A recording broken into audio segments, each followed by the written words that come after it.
अस्सलामुअलैकुम। अच्छा, अभी जो वीडियो आप देखेंगे वो असल में मैंने बनाई थी, तो अपने फेस वाला जो था जिसके साथ साउंड भी अच्छी थी वो मेरे से डिलीट हो गया। तो जो कंप्यूटर में जो चीज़ें रिकॉर्ड हुई हैं वो मैंने आवाज़ को बेहतर करने की कोशिश की है, तो इंशाल्लाह थोड़ा बेहतर ही होगा। आवाज़ इतनी भी ख़राब नहीं है, लेकिन बहरहाल ये आपको मटेरियल मिलेगा इसके अंदर सारा। तो चले आप वीडियो देखें। बिस्मिल्लाहिर्रहमानिर्रहीम। अस्सलाम वालेकुम। हाँ जी बच्चों, कैसे हैं आप लोग? अच्छा जी बच्चों, चैप्टर नंबर 2 की हमने एक्सरसाइज स्टार्ट की थी और उसमें पहले जो हमने बनाई वीडियो उसमें शॉर्ट क्वेश्चंस हमने किए और एमसीक्यूज़ को अटैम्प्ट किया। अब उसके बाद जो लॉन्ग क्वेश्चन हैं, कंस्ट्रक्टेड रिस्पांस वाले हैं, थ्योरेटिकल सवाल हैं, वो सारे के सारे आज की वीडियो में इंशाल्लाह हम कवर करेंगे। सो चलिए शुरू करते हैं। देखें, पहला हमारे पास है कंस्ट्रक्टेड रिस्पांस क्वेश्चन, जिसमें रिस्पांस हमने डेवलप करना होता है, बनाना होता है, खुद से भी डेवलप करना होता है। बाज़ का बच्चे कहते हैं जी हमें बुक के अंदर से निशान लगा दें। अब निशान लगाने वाले ज़माने जो है ना वो ख़त्म होते जा रहे हैं। ठीक है, आप निशान लगा भी लेंगे तो आपसे जो सवाल पूछा जा रहा है एग्जैक्ट आंसर ढूंढना मुश्किल हो जाता है, बनाना मुश्किल हो जाता है। तो उसके लिए सेपरेटली आपको डेवलप करके आंसर दिया जाए तो वो ज़्यादा बेहतर होता है। तो ये बहरहाल मैंने कोशिश की है इस तरह से डेवलप करने की। तो पहला क्वेश्चन देखें क्या है। Why does the energy of electron, electrons की जो एनर्जी है, जो उनकी ताकत है, इंक्रीज हो जाती है as we move from the first shell to the second shell. पहले शेल से जब दूसरे शेल में जाते हैं तो इलेक्ट्रॉन की एनर्जी ज़्यादा क्यों हो जाती है? ठीक है, नज़दीक तरीन जो शेल होता है, शेल मतलब कि वो जो दायरा है जहाँ उसने घूमना है, ऑर्बिट में जो घूमता है। देखें ना, दरमियान में न्यूक्लियस होता है और न्यूक्लियस के इर्द गिर्द इलेक्ट्रॉन चक्कर लगा रहे होते हैं। तो सबसे जो साथ वाला रास्ता होता है, ये न्यूक्लियस के साथ वाला, वहाँ पे इलेक्ट्रॉनों के पास जो एनर्जी है वो कम होती है। और जो जो वो दूर वाले रास्तों के ऊपर जाते जाते हैं तो उनकी एनर्जी जो है वो बढ़ती चली जाती है। तो वो कहता है ऐसे क्यों होता है, तो इसका हमें आंसर देना है। As electron move from the first shell, ज़ाहिर है फर्स्ट शेल कौन सा है, closer to the nucleus, to the second shell, उससे आगे वाले में, फर्दर फ्रॉम द न्यूक्लियस, जो न्यूक्लियस से दूर है, वहाँ पे जब इलेक्ट्रॉन जाते हैं देयर एनर्जी इंक्रीजेज, उनकी एनर्जी बढ़ जाती है। बिकॉज, क्योंकि दे आर मूविंग, क्योंकि वो हरकत कर रहे हैं against the attractive force of the positively charge nucleus, क्योंकि वो न्यूक्लियस के अगेंस्ट उन्होंने जाना है, उससे दूर जाना है, उसकी जो फोर्स है उसको ओवरकम करके जाना है। देखे ना, न्यूक्लियस उनको खींच रहा है अपनी तरफ। न्यूक्लियस के ऊपर चार्ज क्या है, प्लस वाला, क्योंकि उसमें प्रोटॉन्स हैं, और इलेक्ट्रॉन पे चार्ज है नेगेटिव। तो मैंने पहले भी बताया कि पॉजिटिव चार्ज और नेगेटिव चार्ज एक दूसरे को अट्रैक्ट करते हैं, तो उनमें फोर्स ऑफ अट्रैक्शन बन जाती है। अब अगर उसने पहले शेल से दूर वाले में जाना है तो उस जो फोर्स ने पकड़ा हुआ है उसको, उस पर काबू पाएगा तो आगे जाएगा ना। तो काबू पाने के लिए उसको एनर्जी चाहिए जो ऑलरेडी नहीं है उसके पास, तो फिर वो कहीं से एनर्जी लेगा और फिर जंप करके अगले वाले में जाएगा। तो एब्जॉर्ब करेगा अपने अंदर एनर्जी को, अपने अंदर एनर्जी को जज़ब करेगा, अपनी एनर्जी के लेवल को बढ़ाएगा और फिर जो है वो बाहर जाएगा। तो ये बात हमने करनी है। So they are moving against the attractive forces of the positively charged nucleus, nucleus की जो फोर्स है उसके अगेंस्ट उन्होंने जाना है। In the first shell electrons are tightly bond, पहला शेल है ना तो बिल्कुल नज़दीक है, टाइटली बाउंड है due to this strong attraction. Meaning, इसका मतलब क्या है, दे हैव लोअर एनर्जी, उनमें अपनी एनर्जी नहीं है। न्यूक्लियस ने उसको टाइटली अपने साथ जोड़ा हुआ है, अपनी उसके पास आज़ाद होने की एनर्जी नहीं है। To move to a higher shell, अगर उसने हायर शेल में जाना है किसी भी वजह से, इलेक्ट्रॉन मस्ट एब्जॉर्ब एनर्जी, उसको जज़ब करनी है energy, to overcome this attraction, इस अट्रैक्शन में काबू पाने के लिए। So resulting in increased energy level, तो इससे उसका एनर्जी लेवल जो है वो बढ़ जाता है जब वो सेकंड शेल में, थर्ड शेल में जाता है। क्वेश्चन नंबर 2 है व्हाई इज इट नीडेड, क्यों ज़रूरत पड़ती है, टू लोअर द प्रेशर, दबाव को कम करने में, of the gas inside the discharge tube, discharge tube के अंदर जो गैस भरी होती है उसका जो प्रेशर है वो हम क्यों कम करते हैं, क्यों, उसकी वजह क्या है। वो वजह हमने बतानी है। और डिस्चार्ज ट्यूब आपको पता है कि ये डिस्चार्ज ट्यूब के ऊपर एक्सपेरिमेंट करके तो इलेक्ट्रॉन और प्रोटॉन्स को दरियाफ्त किया गया था, उनको डिस्कवर किया गया था। तो वो प्रेशराइज क्यों हम करते हैं, प्रेशर कम क्यों करते हैं? So lowering the pressure inside the discharge tube allows the gas molecule, क्या होगा कि उसके अंदर जो गैस के मॉलिक्यूल्स हैं वो क्या करेंगे, to be spaced further apart. Pressure कम करने से वो और दूर दूर हो जाएंगे। गैस के मॉलिक्यूल ऑलरेडी दूर होते हैं लेकिन उनको फर्दर और दूर किया जाएगा। क्यों किया जाएगा? दिस रिड्यूसेस द चांस, इससे चांस कम हो जाता है of collision between the gas particle. Gas particle always हरकत करते रहते हैं, तो गैस के मॉलिक्यूल्स आपस में टकराते रहते हैं, तो उस टकराव को कम करना है और फर्दर उनको दूर करेंगे। मेकिंग इट ईजियर, अब इससे क्या होगा, इससे आसानी होगी फॉर हाई एनर्जी इलेक्ट्रॉन्स, के इलेक्ट्रॉन जिसके अंदर हाई एनर्जी है वही तो एटम्स के अंदर से निकल जाते हैं ना, ठीक है। High energy electrons produce by the electric field, पहले करंट गुजारनी है ना, तो करंट गुजारना यही है कि करंट का मतलब क्या है कि वो जो इलेक्ट्रॉन्स हैं उनको हमने एनर्जी प्रोवाइड कर दी है, ठीक है। जो इलेक्ट्रिकल एनर्जी है, करंट है, वो इलेक्ट्रॉन्स को एनर्जी मिल जाएगी। तो हाई एनर्जी इलेक्ट्रॉन्स होते हैं वो, तो वो क्या करेंगे, टू एक्सेलरेट, वो स्पीड पकड़ेंगे एंड आयनाइज द गैस, और गैस को आयनाइज कर देंगे। क्योंकि एटम में से इलेक्ट्रॉन का निकल जाना यही आयनाइजेशन है। क्योंकि जब तक इलेक्ट्रॉन एटम के अंदर है, एटम न्यूट्रल है, क्योंकि जितने इलेक्ट्रॉन उतने प्रोटॉन। अब इलेक्ट्रॉन निकल जाएगा तो इलेक्ट्रॉन के ऊपर नेगेटिव चार्ज है, वो बाहर निकल गया, पीछे जो न्यूक्लियस या वो जो एटम रह गया है उस पर पॉजिटिव चार्ज है, और चार्ज का डेवलप होना यही तो आयनाइजेशन है, ठीक है। न्यूट्रल को ख़त्म करवा देना, तो ये वो कह रहा है कि वो एक्सेलरेट करते हैं और गैस आयनाइजेशन हो जाती है। आयनाइजेशन इज़ नेसेसरी, ये ज़रूरी होती है ionisation, to create glowing plasma, plasma वगैरह बनाने के लिए जिससे वो ग्लो करती हैं। आजकल साइन बोर्ड बनाए जाते हैं। And observe the behaviour of cathode rays, cathode rays का बिहेवियर हम इस तरह पे चेक कर लेते हैं, और इससे क्या होता है, which helped scientist understand the structure of an atom. Ultimate goal यही है कि एटम की जो ओवरऑल स्ट्रक्चर है उसको समझने में हमें आसानी हो जाती है। Question number 3, what is the classical concept of an electron? Electron का जो एक पुराना नजरिया था वो क्या है, and how has it this concept changed over time? वक्त के साथ साथ कैसे इसमें तब्दीली आई है, तो वो हमने सारी एक उसकी हिस्टोरिकल बैकग्राउंड जो है वो देनी है। जे थॉमसन ने क्या किया, बाकियों ने क्या किया। The classical concept of electron, पुराने लेवल का जो कंसेप्ट था इलेक्ट्रॉन का, जो कि जे थॉमसन ने 1897 में दिया था, उसने क्या कहा था कि as a small negatively charged particle, छोटा पार्टिकल है, नेगेटिव चार्ज होता है, with a fixed position inside an atom. Atom के अंदर एक खास उसकी एक जगह है जहाँ वो मौजूद होता है। क्योंकि शुरू में है ना, अभी ऑर्बिट्स वगैरह का नहीं पता। इनिशियली शुरू में इट वाज थॉट, जैसे सोचा जाता था, that electrons were embedded in a positively charged sphere. कहते हैं कि वो एटम जो है वो एक किस्म का एक गोला है, और उस गोले के अंदर इलेक्ट्रॉन छोटे छोटे जर्रे हैं रेत की तरह के, जो उसके अंदर एम्बेड किए गए हैं, उसके अंदर लगा दिए गए हैं। इसलिए इसका नाम एक थ्योरी का पड़ गया था, प्लम पुडिंग थ्योरी, प्लम्स इन अ पुडिंग, ठीक है। प्लान पुडिंग मॉडल इसको हम कहते थे। लेकिन जाहिर है फिर ओवर द टाइम चीज़ें बेहतर हुई, तो ओवर द टाइम फिर सबसे पहले किसने थ्योरी दी, रदरफोर्ड ने 1911 में। तो उसने क्या कहा था, इलेक्ट्रॉन ऑर्बिट, इलेक्ट्रॉन घूमते हैं इन अ स्मॉल, एक छोटे से सर्कल में, डेंस होता है, घना होता है, पॉजिटिवली चार्ज न्यूक्लियस, ठीक है। न्यूक्लियस एक होता है और इसके इर्द गिर्द घूमते हैं, ये रदरफोर्ड ने बताया। फिर उसके 2 साल बाद बोहर ने उसको और रिफाइन किया, और उसने क्या कहा, electron move in specific energy levels. वो ऑर्बिट्स तो होते हैं लेकिन वो जो ऑर्बिट हैं वो एनर्जी लेवल हैं, उसका एक अपना एक खास ताकत का लेवल है। जैसे हमने अभी पहले क्वेश्चन में पढ़ा कि जो साथ वाला नज़दीक तरीन वाला जो है उसमें एनर्जी कम होती है, उससे आगे वाले में ज़्यादा, उससे और आगे वाले में ज़्यादा, एंड सो ऑन, ये चलता रहता है, ठीक है। तो एंड स्पेसिफिक एनर्जी लेवल्स हैं, या उनको शेल्स कहते हैं, अराउंड द न्यूक्लियस। और जो तीसरी थ्योरी है, जो मॉडर्न आजकल की थ्योरी है, जो कि मे बी किताब में भी नहीं है, हल्का सा उसने भी टच किया हुआ बुक वाले ने, कि electrons are described as existing in probabilistic electron clouds. पहली बात तो ये है कि क्लाउड की शक्ल में ये होते हैं, और प्रोबेबिलिस्टिक का मतलब ये है कि हमें इसका एग्जैक्ट पता नहीं होता कि इलेक्ट्रॉन किस टाइम कहाँ होगा। प्रोबेबिलिटी है, एक अंदाज़ा हम लगाते हैं कि इलेक्ट्रॉन यहाँ मौजूद हो सकता है, रादर देन फिक्स्ड ऑर्बिट, ठीक है, वो शुरू में फिक्स ऑर्बिट था, लेकिन ऑर्बिट भी यहाँ पे फिक्स नहीं है, प्रोबेबिलिटी है कि वो कहाँ होगा, क्लाउड की शक्ल में वो होते हैं, with their exact position and momentum being uncertain.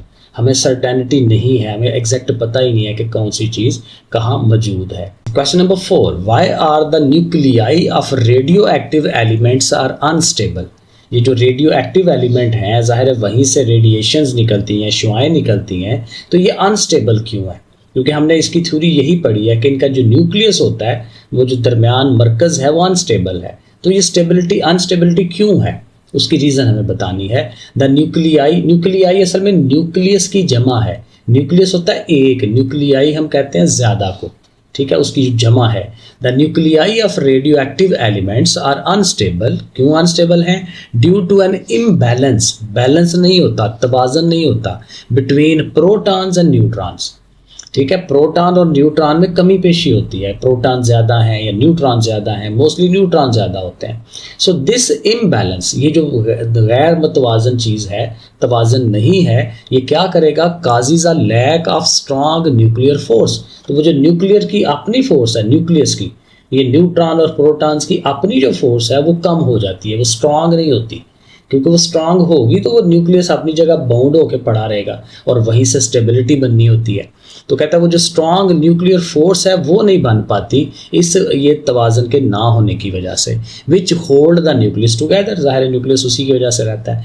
When the repulsive electrostatic, और ये भी हमने पढ़ा था कि वो जो प्रोटॉन अब न्यूक्लियस के अंदर पड़े हुए हैं तो सब प्रोटॉनों पर प्लस वाला चार्ज है, तो वो प्लस चार्ज है, तो एक प्रोटॉन दूसरे प्रोटॉन को धक्के लगा रहा है, ठीक है, एक दूसरे को दूर धकेल रहे हैं क्योंकि दोनों पॉजिटिव हैं। तो ये वाली जो है इसको हम कहते हैं रिपल्सिव इलेक्ट्रोस्टैटिक फोर्स। अब ये स्ट्रांग हो जाती है, न्यूक्लियर जो फोर्स है जिसने न्यूक्लियस को बांध के रखना है वो वीक हो जाती है क्योंकि इम्बैलेंस है। और ये जो प्रोटॉनों की आपस में जो ये रिपल्सिव फोर्स है एक दूसरे को धकेलने वाली, वो ज़्यादा हो जाती है और उसकी वजह से वो न्यूक्लियस टूटता है, ठीक है, between positively charge proton becomes stronger, ये मजबूत होती है than the attractive nuclear force. ठीक है, न्यूक्लियर ने उसको संभाल के रखना होता है। द न्यूक्लियस बिकम्स अनस्टेबल, इस वजह से ये अनस्टेबल हो जाता है। टू रिगेन स्टेबिलिटी को हासिल करने के लिए द न्यूक्लियस एमिट रेडिएशंस, तो वो जो इम्बैलेंस है उसको निकाला जाता है। अगर न्यूट्रॉन ज़्यादा हैं तो उसको एमिट किया जाता है ताकि दोबारा से हमें बैलेंस मिल जाए, तो वो फिर निकलती हैं शुआएं अल्फा बीटा गैमा रेज की शक्ल में। इसी को हम रेडियो एक्टिव डके कहते हैं। तो ये हमारा question number 4। Question number 5, during discharge tube experiment, ज़ाहिर है डिस्चार्ज ट्यूब के एक्सपेरिमेंट हुए थे इलेक्ट्रॉन प्रोटॉन को दरियाफ्त करने के लिए। How did scientist conclude that, scientist ने क्या वो नतीजा निकाला, that the same type of electrons and protons are present in all element, तमाम एलिमेंट के अंदर एक जैसे ही इलेक्ट्रॉन प्रोटॉन होते हैं। ऑक्सीजन में जितने हैं वो ऑक्सीजन के हर एटम में उतने ही होंगे, एक जैसे का ये मतलब है। तो कैसे पता चला? तो ये दो चीज़ें हैं, इलेक्ट्रॉन्स का अलहदा से है, प्रोटॉन्स का अलहदा से है। तो इलेक्ट्रॉन के ऊपर के एक्सपेरिमेंट किसने किए थे? जे थॉम्सन ने। तो जे थॉम्सन के मुतालिक बताएंगे।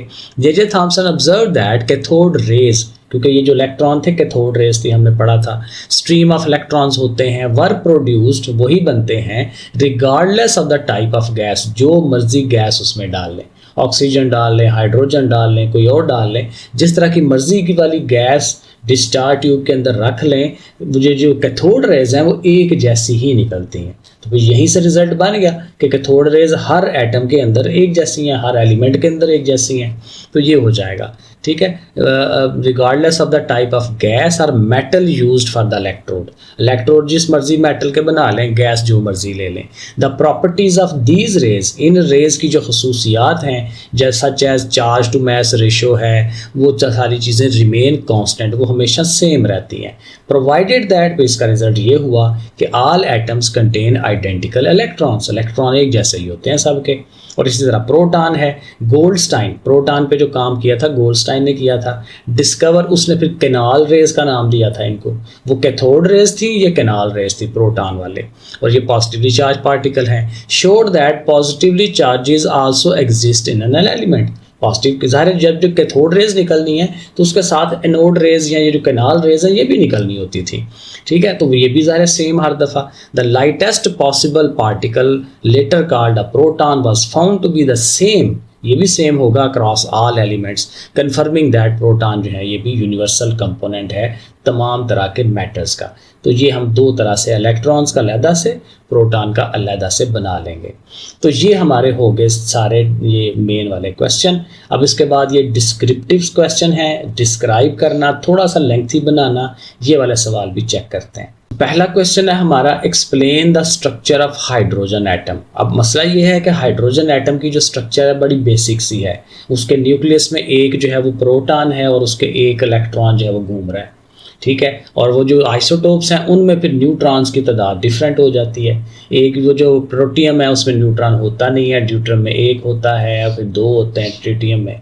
तो इस तरह से करके, तो ये बड़े बेसिक सा है, तो हम इसको फिर उसी अंदाज में एक्सप्लेन करेंगे कि hydrogen atom is the simplest atom, consisting उसमें न्यूक्लियस होता है और न्यूक्लियस हेडिंग दे के कंटेन्स वन प्रोटॉन, एक प्रोटॉन है उसके अंदर, उस पर पॉजिटिव चार्ज होता है और proton is located at the centre.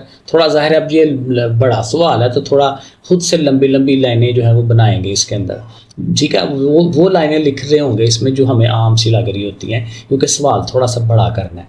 Electron, उसको अलहदा से हेडिंग दे ली, नेगेटिवली चार्ज है, माइनस पावर होती है एंड सो ऑन, ठीक है, अपने एनर्जी लेवल्स में होते हैं, ये आपके सामने लिखा हुआ है।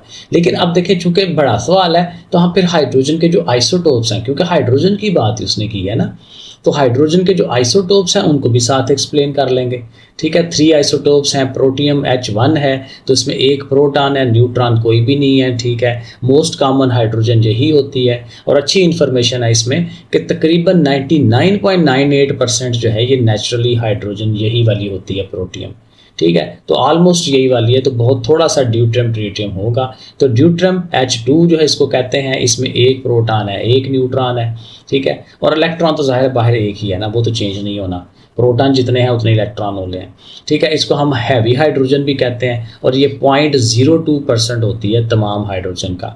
और इसको कहाँ यूज़ करते हैं, न्यूक्लियर रिएक्टर्स में यूज़ करते हैं, साइंटिफिक रिसर्च में होता है। और ट्रिटियम, अब ये ऐसे लॉन्ग सवाल में भी कर लें और जाहिर है कि हाइड्रोजन के आइसोटोप अलहदा से भी तो आ सकते हैं ना, तो ये आप याद ज़रूर इसको करना चाहिए।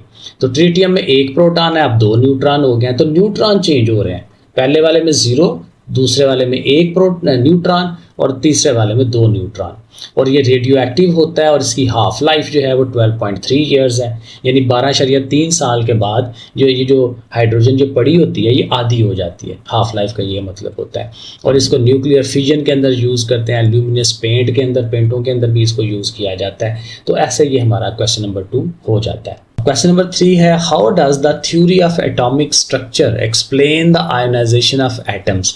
यानी हमने एटॉमिक थ्योरी की जो स्ट्रक्चर है और आयनाइजेशन है इनका लिंक जोड़ना है और साथ रेडियो एक्टिव आइसोटोप्स जो हैं इनका भी लिंक जोड़ना है। तो इन तीनों को आपस में मिक्सअप हमने करना है। तो पहले हम आयनाइजेशन बता देंगे। आयनाइजेशन वही थी कि चार्ज डिवेलप हो जाए चीज़ों के ऊपर। आयनाइजेशन इज़ द प्रोसेस, ये डेफिनेशन भी बन जाएगी, इसको याद कर लें। आयनाइजेशन एक तरीका है by which an atom gains और लूजेस इलेक्ट्रॉन। एक एटम जो है या तो इलेक्ट्रॉन दे देता है किसी को या इलेक्ट्रॉन ले लेता है, क्योंकि इलेक्ट्रॉन को आगे पीछे होने से ही तो इम्बैलेंस होगा और इम्बैलेंस होगा तो चार्ज डिवेलप हो जाएगा, ठीक है। बहरहाल तो आइंस बन जाते हैं इसको।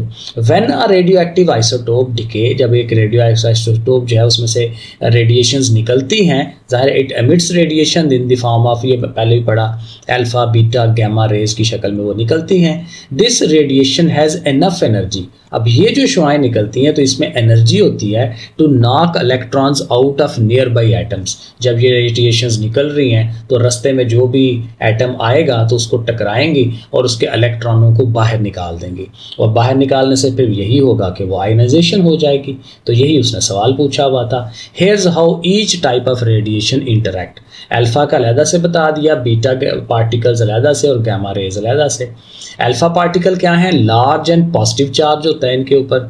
दे remove electron for atom they when they collide, ठीक है, ये वही बात आ गई। बीटा पार्टिकल्स ये हाई स्पीड इलेक्ट्रॉन्स होते हैं that ionise atom by repelling their electron, अपने जैसे और इलेक्ट्रॉनों को उनके पास जाके रिपल्शन करते हैं, क्योंकि दोनों नेगेटिव नेगेटिव है तो नेगेटिव नेगेटिव ने एक दूसरे को धक्का मारना है, तो रिपल्शन से जो इलेक्ट्रॉनों को हम बाहर निकाल देते हैं, फिर आयनाइजेशन हो जाती है। और गैमा रेज जो हैं हाई एनर्जी इलेक्ट्रोमैग्नेटिक ये वेव्स हैं, ठीक है, ये लहरें होती हैं दैट कैन पेनिट्रेट डीपली, ज़्यादा अंदर तक जा सकती हैं, and knock electrons out of the orbit. ठीक है, तो ये तीनों जो हैं वो कैसे कैसे कर लेती हैं वो उसने यहाँ पे बताया। सो दिस आयनाइजेशन प्रोसेस, और इसका फिर साथ फ़ायदा भी हम बता देते हैं कि ये जो प्रोसेस है ये कहाँ टेक्नोलॉजी इसकी यूज़ होती है। रेडिएशन थेरेपी में, जैसे कैंसर वगैरह के जो सेल्स को वो क्या करना है, मारना होता है, तो रेडिएशंस ये हम करवाते हैं, तो वो कीमो जिसको हम कहते हैं। एंड स्मोक डिटेक्टर्स के धुएं शुएं का पता चलाना होगा, यहाँ पे स्मोक है और फिर अलार्म बज उठता है, तो उसमें हम ये इसको यूज़ करते हैं। Question number 3, what is radio activity, क्या होती है? थोड़ा सा हमने पिछले सवाल में भी एक्सप्लेन कर लिया। एक्सप्लेन एनी 3 एप्लीकेशंस, और इस रेडियो एक्टिविटी की 3 वो जो इस्तेमालात हैं वो बताएं। इस्तेमालात भी हमने 1-2 पीछे देखा। So radioactivity is the spontaneous, खुद ब खुद एमिशन, निकलना ऑफ द पार्टिकल्स या एनर्जी का निकल जाना। कहाँ से निकल जाना? From unstable atomic nuclei. शुरू में पढ़ा था ना, अनस्टेबल होते हैं। सो अनस्टेबल एटम के न्यूक्लियस में से ये जो एमिशन होती है, निकलते हैं पार्टिकल्स और एनर्जी वगैरह, इसको हम रेडियो एक्टिविटी कहते हैं। और this process is called radioactive decay, और इस अमल को हम कहते हैं कि ये रेडियो एक्टिव डेके हो रहा है। And can release alpha beta gamma radiations, ये देखें बार बार हम पढ़ रहे हैं। और इसकी 3 एप्लीकेशंस हमने बतानी है, तो बुक में से उठा लें। मेडिकल यूज़, कैंसर की ट्रीटमेंट के लिए, जैसे मैंने अब आपको भी बताया। Radioactive isotope like cobalt 60 are used in radiation therapy to destroy cancer cells. ठीक है, कैंसर सेल्स को ख़त्म करने के लिए कोबाल्ट 60 को यूज़ किया जाता है। आयोडीन 131 भी यूज़ होती है, जिससे हम ये थायराइड जो प्रॉब्लम है गले की और ये इधर, तो वो उसको बेहतर उसको डायग्नोज करने के लिए हम इसको यूज़ करते हैं। और नंबर 2 है इंडस्ट्रियल यूज़ है, रेडियोग्राफी होती है। Radioisotope such as iridium 192 are used to inspect welds and detect cracks in metal structure. Metal की चीज़ें बनाई हुई हैं आपने, बड़े बड़े गार्डर और ये वो, तो वहाँ पे कहीं पे कोई क्रैक ना पड़ जाए, कोई खराबी ना हो जाए, तो उसको डिटेक्ट करने के लिए फिर इसको यूज़ किया जाता है, इरिडियम को। ठीक है, और नंबर 3 कार्बन डेटिंग, वही बात कि पुराने फॉसल्स, पुरानी चीज़ें मिल जाएं तो हमें ये देखना हो कि ये कितनी चीज़ पुरानी है, तो उसके लिए फिर हम ये कार्बन 14 को यूज़ करते हैं। तो ये 3 हम यूजेस जो है उसको बना देंगे। अच्छा, ये 4 वाला पार्ट देख लें। ज़ाहिर है कि ये उस पे नहीं था होना, कॉपी पे करने वाला सवाल था मैथ की तरह का। तो इसमें उसने कहा हुआ है find out the relative atomic mass of mercury from the following data. Relative atomic mass लेना है, और देखें ये दोबारा उसके आइसोटोप्स उसने लिखे हुए हैं, ये 7 आइसोटोप्स हैं, और उनके साथ जो है उनका जो रिलेटिव अबंडेंस है वो बताई हुई है कि 196 वाला जो है उसकी अबंडेंस कितनी है, 198 की कितनी है, एंड सो ऑन, इस तरह से। ठीक है, तो इसका जो चैप्टर के एंड पे हमने फार्मूला पढ़ा था, तरीका पढ़ा था कि कैसे करते हैं कि उनका ये जो मास है उसको उसकी अबंडेंस से मल्टीप्लाई करवाना होता है। सवाल बड़ा सिंपल है, 196 को इससे मल्टीप्लाई, 198 को इससे मल्टीप्लाई, 201 को इससे, एंड सो ऑन सबको, और फिर 100 पे डिवाइड कर देना होता है। तो ये हमने उसकी एग्जांपल्स की भी थी। तो ये देखें, ये मैंने किया है। ठीक है, 196 इंटू, अब ये ज़रा थोड़ा लिखना पड़ेगा, 196 के साथ ब्रैकेट में ये, फिर उसके साथ ये सारा, क्योंकि ये काफ़ी ज़्यादा वैल्यूज़ हैं। ठीक है, तो ये यहाँ तक जाके और ओवर में 100, फिर बड़े आराम से इनकी मल्टीप्लिकेशन करवाएं, ज़रबे दें, वो देखें ये नंबर्स आते जाएंगे। यहाँ पे ज़ाहिर ये नंबर गलत हो गया था मेरे से, मल्टीप्लिकेशन इसकी मेरे से सही नहीं थी हुई, तो वो ज़ाहिर है दोबारा फिर मैंने ये लिखा है 2657.22 है, फिर ये नंबर ये 7 डिफरेंट नंबर आ रहे हैं और डिवाइडेड बाय 100 है। और अब आपने इन सारों को जमा करवाना है, तो प्लस हो के फिर ज़ाहिर है फिर आगे गलत हो गया था, तो प्लस हो के ये आता है 19938.7 ओवर 100, और जब 100 पे डिवाइड करना है तो पॉइंट ने 2 डिजिट पीछे चला जाना है, तो 199.387 जो है ये इसका आंसर बन जाएगा। तो बेसिक तरीका आपने यही याद रखना है कि क्या करना है कि इनका ये जो मास नंबर है उसको उनकी अबंडेंस से मल्टीप्लाई करवाना है, और सबको फिर ऐड करके और 100 पे डिवाइड। तो ये मैथ की तरह का सवाल है। उसके बाद अब वहाँ आ जाना है इन्वेस्टिगेटिव क्वेश्चन। ये 2 इन्वेस्टिगेटिव क्वेश्चन है कि अगेन ये हमने खुद से आंसर बना के उसको देने। पहला क्वेश्चन है, how can scientist synthesise elements in the laboratory. एक तो ये है ना कि अल्लाह ताला ने खुद से एलिमेंट्स बनाए हुए हैं, hydrogen, oxygen, nitrogen and so on, iron है, सोना है, तो ये सारे एलिमेंट्स हैं जो खुद से हैं, नेचुरली अकरिंग। लेकिन ज़ाहिर है जब पीरियोडिक टेबल आप देखते हैं तो उसमें से कुछ अननेचुरल भी हैं जो इंसानों ने खुद बनाए हुए, मसनूई हैं। तो वो खुद से कैसे बनाए जाते हैं, सिंथेसाइज का मतलब होता है बनाना, तो खुद से लेबॉर्ट्री में कैसे साइंसदान बनाते हैं इनको, उसका थोड़ा सा हमें उसको हिंट देना है। Scientist synthesise element using nuclear reactions, nuclear reaction करते हैं काफ़ी हैवी लेवल पे। दिस इन्वॉल्व्स बम्बार्डमेंट, कैसे होता है, bombarding nuclei with particles like proton, कोई एक एटम ले लिया, उसके न्यूक्लियस को बम्बार किया जाता है, ज़्यादा बहुत ज़्यादा उस पर मारे जाते हैं, या प्रोटॉन या न्यूट्रॉन या छोटे न्यूक्लियाई हीलियम के जैसे न्यूक्लियाई होते हैं, तो वो उन पे ऊपर बम्बार्डमेंट उनकी की जाती है। और उसका स्टेप्स क्या हैं, फिर ये स्टेप यहाँ पे हमने बताए हुए हैं। नंबर 1 पहला काम ये होता है पार्टिकल एक्सेलरेटर, क्योंकि जिस पार्टिकल की बम्बार्डमेंट करनी है पहले उसकी स्पीड बनाई जाती है, ठीक है। ये पता नहीं जर्मनी में कि फ्रांस में कहाँ पे है, एक बहुत बड़ी उन्होंने ना इलेक्ट्रॉन को एक्सेलरेट करने के लिए एक सुरंग खोदी हुई है, और वो गोल गोल है काफ़ी बड़े एरिया के अंदर, और वो वहाँ पे बड़ी तेज़ी के साथ electron near to the speed of light उसको एक्सेलरेट करते हैं और फिर उससे एक्सपेरिमेंट करते हैं वो। तो ये है कि पहले पार्टिकल्स को एक्सेलरेट करना है, स्पीड तेज़ करनी है। So heavy nuclei are accelerated to high speed and collide with target atom, जिसके साथ भी उसने अटैक करना है उसके साथ कोलाइड कर देते हैं। फॉर एग्जांपल प्लूटोनियम 244, ये ज़ाहिर है वो एटमी रिएक्टर्स के अंदर यूज़ होता है, एटम बम बनाने में और उससे बिजली बनाने में ये यूज़ होते हैं। प्लूटोनियम 244 जो है इसको बम्बार्ड किया जाता है कैल्शियम 48 से, प्रोड्यूसेस एलिमेंट 118, और उससे ऑर्गेनेसन जो है ये डेवलप किया जाता है एलिमेंट 118, ठीक है। तो ये सिंथेसाइज हो रहा है ऑर्गेनेसन 118। नंबर 2 फिर क्या होता है, न्यूक्लियर फ्यूजन है। लाइट एलिमेंट लाइक हाइड्रोजन जैसे छोटा एलिमेंट है, और फ्यूज, उसको फ्यूज किया जाता है, फ्यूज का जोड़ना, ठीक है। जैसे वेल्डिंग करते हैं तो वो फ्यूज कर रहे होते हैं ना, तो जोड़ना होता है under extreme temperature and pressure, बहुत ज़्यादा टेम्परेचर दे के बहुत ज़्यादा प्रेस करके, तो उसको फ्यूज किया जाता है हाइड्रोजन को टू क्रिएट हैवियर एलिमेंट्स, ठीक है। ज़ाहिर है उसको साथ जोड़ देंगे तो और हैवी कोई चीज़ हो जाएगी, ठीक है। अब ज़ाहिर है ये बहुत डेप्थ में ये चीज़ें चली जाती हैं। और तीसरा है न्यूक्लियर रिएक्टर्स, जहाँ पे बिजली वगैरह बनाते हैं और एटम बम बनाते हैं। So neutrons absorption in nuclear reactor, क्योंकि इसमें ये होता है कि ये, अब ज़्यादा डिटेल मुझे नहीं पता, लेकिन ये जो एटम बम बनाना और बिजली उससे बनाना, इसमें क्या होता है कि जब इसको बम्बार्टमेंट करते हैं ना तो 3 न्यूट्रॉन निकलते हैं। अब 3 न्यूट्रॉन आगे से जाके टकराएंगे तो उससे जो है वो चेन रिएक्शन होता है, 3 से 9 हो जाते हैं, 9 से 3 का पहाड़ा पड़ते जाएं, 9 से 27, 27 से 81, तो एकदम से टू मच एनर्जी हो जाती है, क्योंकि ये एक्सप्लोसिव हो जाती है। और ये एटम बम में यही यूज़ होता है, क्योंकि उसमें तो अनकंट्रोल्ड है ना, बस तबाही फैलानी है, लेकिन इसमें कंट्रोल करना होता है। तो कंट्रोल फिर रिएक्टर में ये करते हैं कि जब 3 न्यूट्रॉन निकलते हैं तो 2 को एब्जॉर्ब कर लेते हैं किसी चीज़ के अंदर, तो एक न्यूट्रॉन ही फिर आगे जाता है, वो बम्बार्डमेंट करता है, उससे फिर 3 निकलते हैं, 2 को एब्जॉर्ब कर लेते हैं, फिर एक जाता है, तो हर दफ़ा एक ही आगे जाता है, तो हम इसको कंट्रोल कर लेते हैं। तो ये है न्यूट्रॉन एब्जॉर्प्शन, एब्जॉर्ब कर लिया, जज़ब कर लेते हैं 2 इलेक्ट्रॉनों को। In nuclear reactors help produce isotope, उससे फिर हम आइसोटोप्स बनाते हैं, प्लूटोनियम 239 और यूरेनियम 238 बनाया जाता है। तो बहरहाल ये एक छोटा मोटा तरीका था, ये वाला पेपर में आता है तो फिर हम इसको कर लेंगे। और ये लास्ट वाला क्वेश्चन है, question number 5, system just like our solar system exist in an atom.